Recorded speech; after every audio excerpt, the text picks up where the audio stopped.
Planet of apps इस series की कहानियों का सिलसिला 1968 से चला आ रहा है।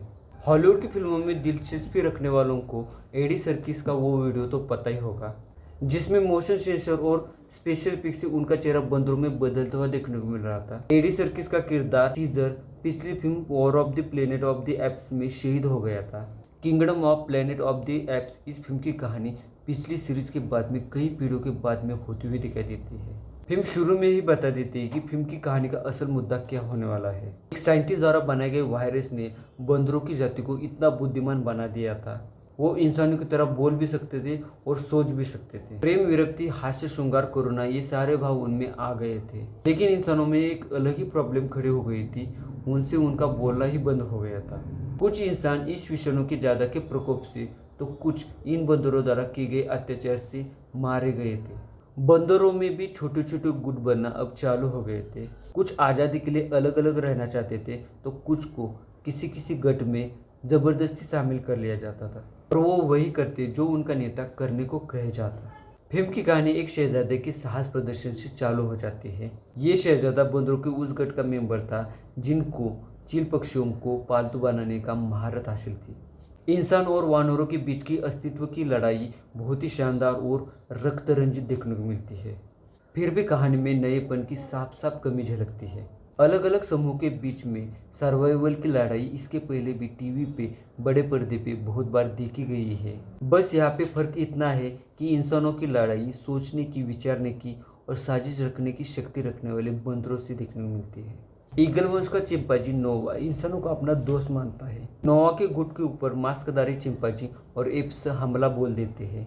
हालांकि नोवा में सीजर जैसी लीडरशिप के पूरे गुण नहीं थे, फिर भी कुछ इंसानों की मदद लेते हुए अपने गुट को बचाने की वो कोशिश करता है। फिल्म की कहानी का एंटागोनिस्ट प्रोक्सिमस सीजर है, जो इंसानों के गन्स और आर्म के ऊपर कब्जा करना चाहता है और इंसानों का धरती से पूरा नामो निशान मिटाना चाहता है। 2011 में आ गई rise of the planet of the apps. इस फिल्म की शुरुआत भी सीजर के ऊपर हो रहे साइंटिफिक टेस्ट से हो गई थी।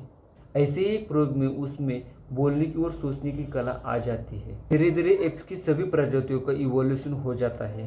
प्लैनेट ऑफ द एप्स इस सीरीज की फिल्मों का सार यही है कि जिस तरह से इंसानों की तरह उनका विकास होना चालू हो जाता है, धीरे धीरे उन्हें बुरे कर्मों की भी लत लग जाती है। इंसानों के खिलाफ जंग से शुरू हुआ सफर इंसानों के अस्तित्व को मिटाने पे ही आ जाता है। Kingdom of the planet of the apps ये फिल्म भी यही सिलसिला आगे बढ़ाती है। लेकिन पिछली फिल्मों में इंसानों से जंग से उनका जो मकसद था, इस फिल्म में कहीं भी वो नजर नहीं आता है। जॉर्ज फ्राइडमैन ने एप्स की पॉलिटिक्स की एक अलग ही दुनिया बनाई है। नोवा की जर्नी में मे या नोवा इस इंसानी लड़की का भी उसे साथ मिलता है। इस किरदार को फ्रेया एलन ने निभाया है, जो इसके पहले विचेरी सीरीज में प्रिंसेस सीरी के किरदार में देखने को मिली थी। नोवा के किरदार को ओवेन टिग ने निभाया है, तो प्रोक्सिमस सीजर का किरदार केविन डूरन ने निभाया है। वैसे तो kingdom of the planet of the apps इस फिल्म को स्वतंत्र कहानी के तौर पे देखा जा सकता है, लेकिन इसकी पिछली 3 फिल्में देखने वाले जरूर सीजर को मिस करेंगे।